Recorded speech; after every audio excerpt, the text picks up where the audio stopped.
What is up, guys? BriarRabbit here, and if you don't know, Call of Duty Ghosts was shown at the Xbox One reveal today. I was lucky enough to watch it live. It was amazing. Not live, I wasn't there. I saw it on the Xbox. It was amazing, though. I'm really excited about this game now, so I wanted to share everything I saw in case you missed it. So listen up, here it comes. So once again, Xbox One is going to have the DLC first. For COD Ghosts. So all the new DLC that comes out next year for COD Ghosts is going to come out first for Xbox One. Probably similar situation to what we have with the Xbox 360 and the PlayStation 3, where it's probably going to be a 3-month delay or a month delay or whatever it happens to be. That's a little disappointing if you're a PlayStation guy, but I gotta tell you, I watched the whole Xbox presentation. I'm definitely getting an Xbox. It was a fantastic demonstration, I thought, so not that upsetting to me. I'll definitely be buying an Xbox One. So Eric Hirschberg, I believe he's the CEO of Activision, actually came out and showed a bunch of stuff about the game. It was actually a really long presentation, and it started off with kind of like a mini documentary of the people who made it, and there were a few clips spattered here and there of people talking about it, with it up on the computer screens and stuff. But it's going to be a brand new world, a brand new story, all new characters. So it's not going to be, some people thought maybe it'd be about the Ghost character from the Modern Warfare series. That doesn't appear to be the case. It's going to be a brand new world. It's going to be kind of a post-apocalyptic world, apparently set in the Americas. It may be a world traveling game, but it appears that the main characters of this game are ex-special forces that after whatever happened, whatever this apocalypse was, their forces got disbanded, they reformed in this ghost group and are now fighting whatever happened. So whatever force that is that happened. They didn't reveal what that force is, but I'm sure it'll be epic. So they did a bunch of behind-the-scenes stuff. They confirmed that Stephen Gaghan is going to be writing the script for this, or the storyline for this. He's the guy who wrote Traffic and Syriana. They also said that the main special forces are really going to be an underdog. So those ghost groups are really going to be the underdog in this story. There will be a dog in this game. So in the single-player campaign, there will be a dog that's part of your main group. And the dog looked fantastic. They showed a lot of the dog, and it looked like a dog. Not quite out of the uncanny valley, but it looked really good, especially if you compare it to the dogs we have now in the current gen games. There will be a next-gen engine. It's called the Sub-D engine. It looks marvelous. I mean, the faces and the animation and the backdrops, I mean, it really looked good. I'm really excited for this. I'm sure the trailer will be hitting YouTube very soon, so I'm sure you'll be able to get to see it, but it was really impressive looking. So there's also a few new things with the movement. There'd be a new mantle animation, so if you run up to a window or over a barricade, you just smoothly hop right over, almost parkour style. So no more of that stopping, hitting the button, jumping over. It'll be a much smoother animation, which is good, because that's always kind of bugged me about the Call of Duty series.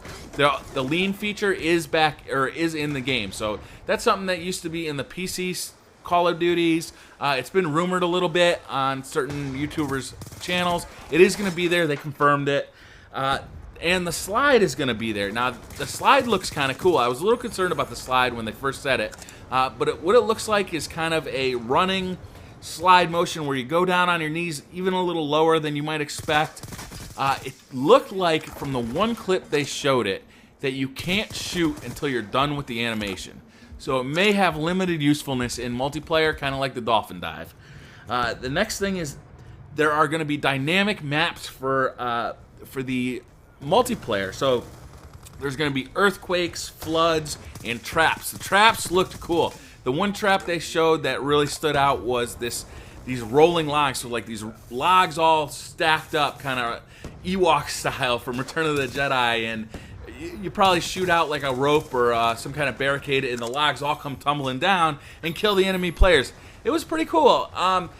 It depends on how you feel about that kind of stuff in Call of Duty. You know, you see the gameplay on Hydro here. The water gets in my way more often than not. Once you play it a couple times, you just learn to stay away from it. You learn to hear the warning signs, so it actually ends up coming into play a lot less than you'd think. But the traps sound kind of cool, so we'll see. We'll have to see about that one. The next thing is the characters in multiplayer are gonna be customizable. You'll be able to equip a different head, a different face, different gear, and it looked pretty good. It looked like there's gonna be a lot of customization options.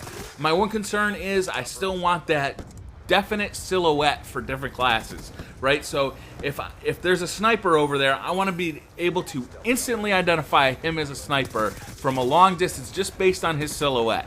Same with a shotgunner, same with an assault rifle guy, same with a submachine guy. You name it, I want to identify that silhouette. So they have to keep it in that. For me to be happy, they have to keep it into that silhouette shape. Next, they announced that it will be at 60 frames per second, so that's awesome. If you have seen the footage, that running at 60 frames per second is going to look stunning. And 60 frames per second for a shooter is mandatory in my book. I think it's one of the reasons COD multiplayer is so successful is because they've always been able to maintain that 60 frames per second, and it makes the game so much more playable, so much smoother, and being able to maintain that with that level of detail is going to be really spectacular. All right, so what else we got? Okay, so they then showed this kind of comparison video. They showed some different aspects of Modern Warfare 3 compared to Call of Duty Ghosts.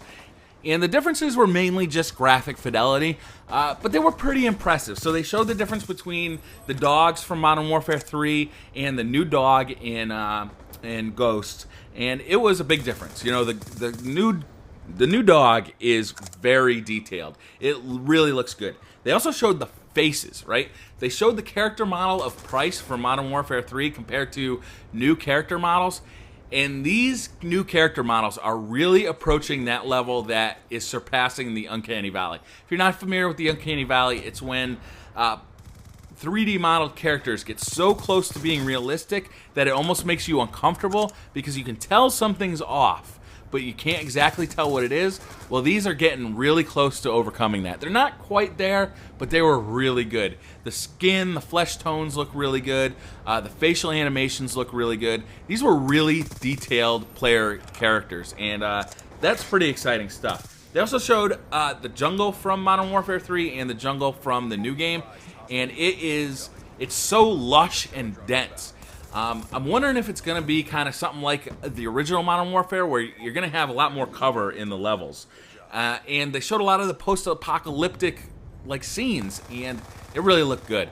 So there was a lot to see in that trailer. There was a lot to see in the Xbox One unveil that I don't think will be in the trailer. So I'm wondering if they're going to release that whole thing, or if you'll be able to watch it whenever you want. It was worth seeing, though. The Xbox One looks great. I'm going to make another video about that, but I was really excited about Call of Duty Ghosts. I was really looking forward to seeing what this game had to offer, and it does not look like it's going to disappoint. So I'll see you guys in the next video. If you like this video, check out a couple videos I have up on screen. On the left-hand side is my Xbox One versus PS4 fight, round 1, Hearts and Minds. It's just this video is just about kind of comparing the differences between the consoles of what we know. On the right, map movement strategies for Black Ops 2. Hit that subscribe button if you want to see more, and hit that like button if you like this video. Have a great day. Bye.